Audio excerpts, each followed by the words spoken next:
For a long time, ground combat followed a logic that felt stable. Not simple, not safe, but familiar. If you wanted to survive, you added armor. If you wanted to win, you added firepower. That way of thinking shaped tanks, infantry fighting vehicles, and entire military doctrines for decades. And for a long time it worked, but modern ground combat didn't break that logic overnight. It slowly made it unreliable. What's happening today isn't a failure of armored vehicles. It's something more uncomfortable than that. The battlefield itself changed, faster than many designs were able to follow. And the most dangerous moment for a modern armored vehicle is no longer when it fires. It's when it's detected.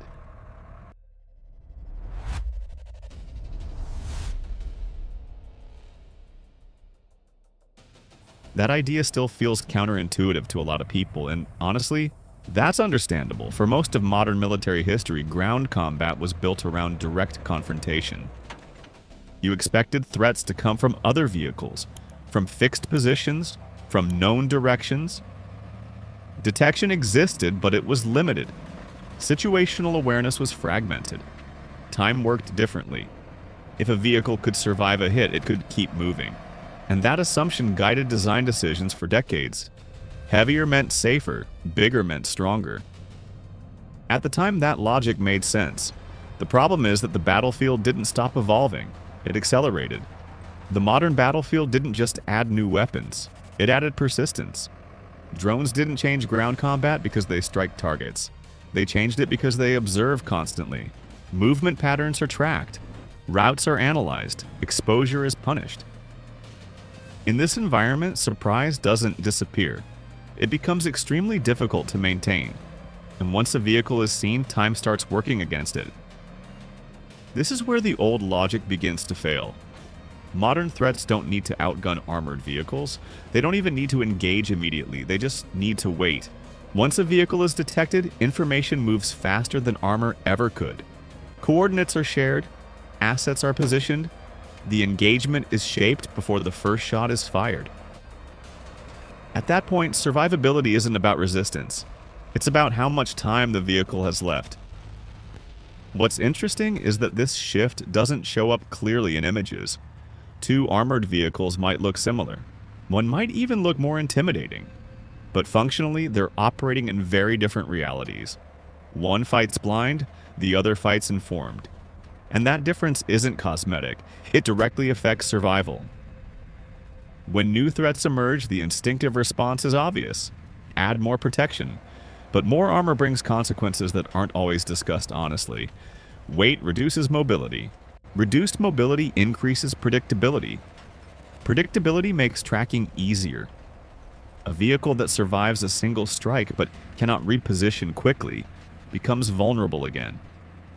Very quickly. This is the paradox modern armies are facing. Survivability used to mean absorbing damage. Today, it increasingly means avoiding engagement altogether.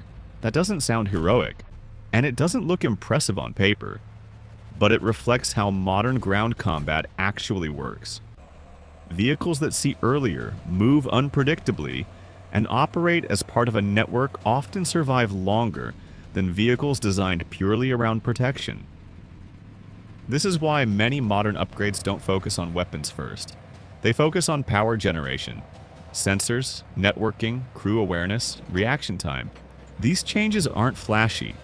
They don't photograph well, but they directly affect how long a vehicle stays operational in a transparent battlefield. And that's the metric that now matters most. What's striking is how quietly this shift is happening. Doctrines aren't rewritten overnight. Design philosophy changes gradually. Programs adapt without dramatic announcements.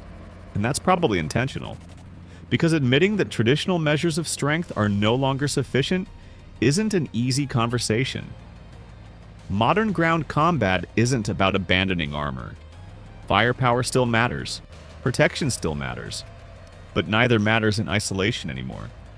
Survivability has become a system-level problem. Vehicles don't survive alone. They survive as part of a network.